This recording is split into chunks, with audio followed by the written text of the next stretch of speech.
the best sales platforms for cold calling success in 2025. Cold calling in 2025. The bar is higher, but the upside is still there. Cold calling in 2025 feels tougher because it is tougher. The average dial-to-meeting success rate is now about 2.3%, down from 4.82% in 2024, which translates to roughly 40-plus dials per booked meeting on average. That drop isn't just reps getting worse. Buyers are dodging unknown numbers, carriers are more aggressive about spam labeling, and teams are competing for the same finite attention. In that environment, your sales platform for cold calling becomes a force multiplier. It won't fix bad targeting, but it will determine whether strong targeting turns into conversations or wasted activity. The teams winning right now treat their dialer, engagement platform, and coaching tooling as one system designed to increase live conversations per hour and improve what happens once someone answers. The goal isn't more dials in a vacuum, it's more connects, cleaner execution, and more qualified next steps without burning your list or your SDRs. Start with baseline benchmarks so you can prove ROI. Before you demo a single tool, pull the last 60 to 90 days of calling data and calculate 4 numbers: dials per rep per day, live connect rate, meetings per 100 dials, and show rate. Benchmarks are sobering. The average B2B salesperson makes about 52 calls per day, connects with roughly 7% of prospects, and books meetings on around 2% of calls. Connection rates vary by segment, but recent B2B data often cites an overall connection rate around 16.6% and about 3 attempts on average to reach a prospect. Other modern outbound benchmarks suggest it can take 18 dialing attempts or more just to get a single live connection, which is exactly why efficiency features like power parallel dialing and local presence have become table stakes. Once you have your baseline, you can evaluate platforms like an operator instead of a shopper. The best buying teams set a target uplift. For example, increase connects from 6% to 9%, or increase meetings per 100 dials from 2.0 to 3.0, and only keep tools that produce measurable before-after movement. Pick the platform category that matches your call motion. Start with your call motion, not the tool logo. A founder-led motion or a 2-rep team doing 20 to 40 calls each usually gets plenty of value from a CRM dialer, HubSpot or Salesforce calling, or an all-in-one platform like Apollo that combines data, sequences, and a dialer in one workflow. Mid-sized SDR teams often perform best with a sales engagement platform. Think SalesLoft or Outreach, because the real advantage is orchestration. When calls are tied to sequences, you gain consistent touch patterns, cleaner reporting, and the ability to optimize steps over time. Exactly what most revenue leaders want from a scalable outbound sales agency or in-house SDR agency motion. High-volume teams that expect 100-plus dials per rep per day typically layer a dedicated power or parallel dialer, like Orem, Salesfinity, Kixi, or similar, on top of their CRM engagement platform. That architecture is powerful, but it only works if your data quality and compliance posture are solid. Otherwise, you're just accelerating bad inputs and burning number reputation faster. The features that actually move connect rates and which ones are hype. If your connect rate is low, don't assume the answer is more lines. In most B2B cold calling, local presence and caller ID reputation management are the first levers that matter because so many prospects ignore unknown numbers and many outbound numbers get flagged as spam. Look for platforms that support local presence, rotating number pools, stir-shaken alignment, and clear reporting by caller ID so you can retire numbers before they poison performance. Next, match dialing mode to your realities. A strong power dialer improves speed to dial and reduces admin work. Parallel dialing can increase live conversations, but it also increases the risk of connection delays, dropped calls, and brand damage if your lists are weak. When benchmarks suggest it can take 18+ attempts to connect, efficiency matters, but it should be applied after you've proven you can convert when you do connect. Finally, treat data quality as the cheapest platform upgrade you can buy. Verified direct dials, correct titles, and tight ICP targeting routinely do more for connect rates than any new dialer, and they also reduce compliance risk. If you're evaluating cold calling companies, cold calling services, or a B2B sales agency partner, ask how they source and validate numbers before you get impressed by dashboard screenshots. Your dialer doesn't create results, it amplifies whatever you feed it.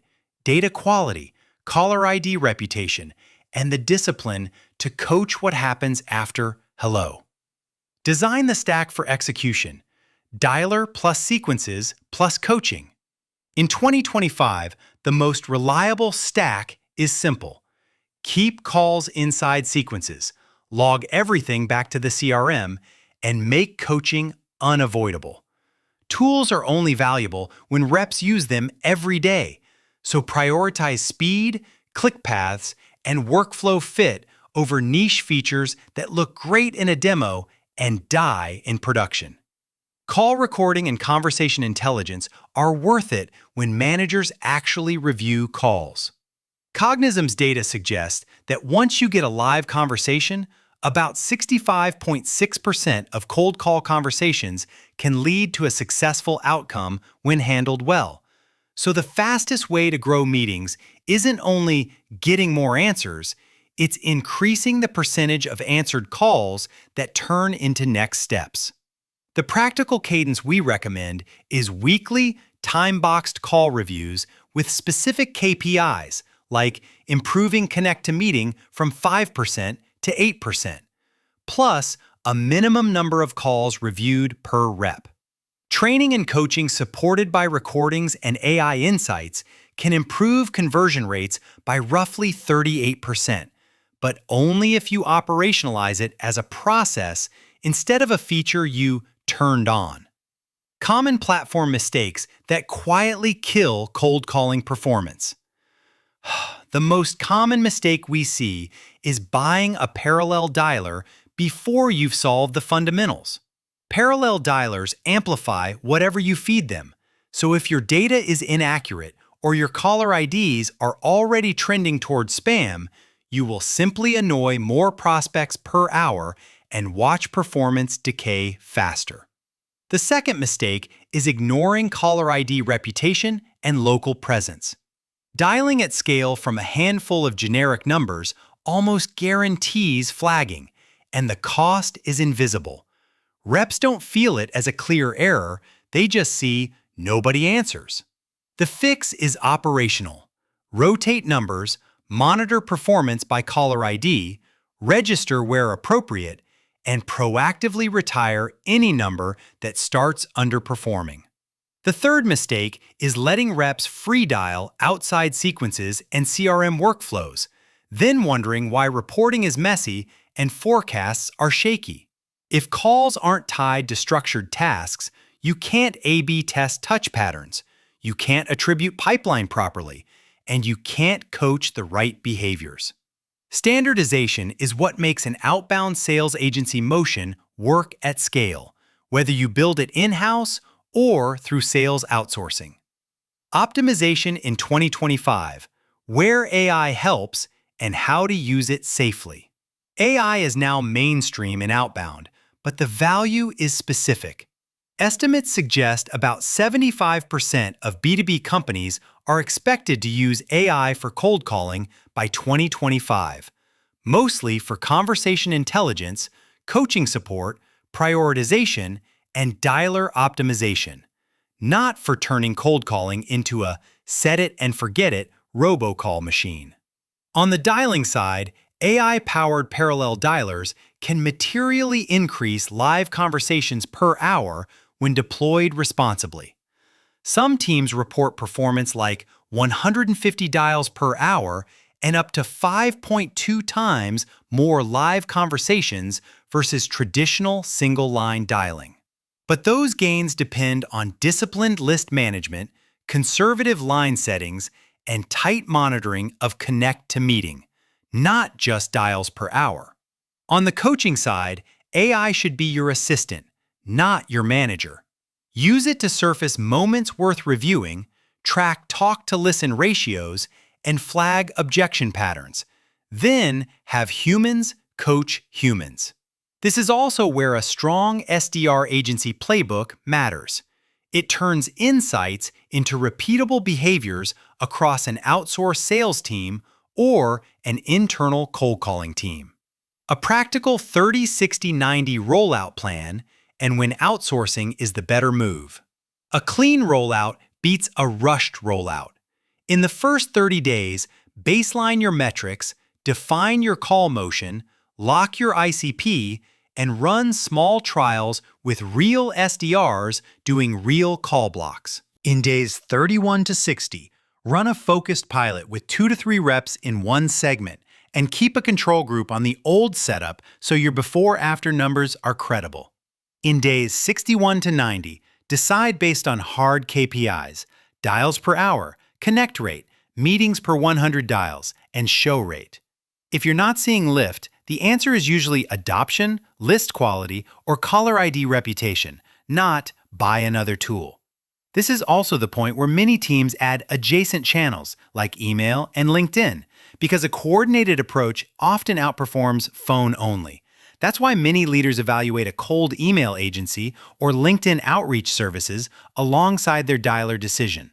If you don't have the appetite to build the stack, manage vendors, and enforce coaching, outsourcing can be the safer route, especially when you need pipeline quickly. At SalesHive, we run cold calling services and multi-channel outbound as a B2B sales outsourcing partner, combining list-building discipline, trained SDRs, and an integrated platform so you can validate results without rebuilding your entire internal motion. If you're comparing options, look at the operational details, data sourcing, coaching cadence, compliance posture, alongside basics like SalesHive pricing or SalesHive reviews, because execution quality is what ultimately determines outcomes.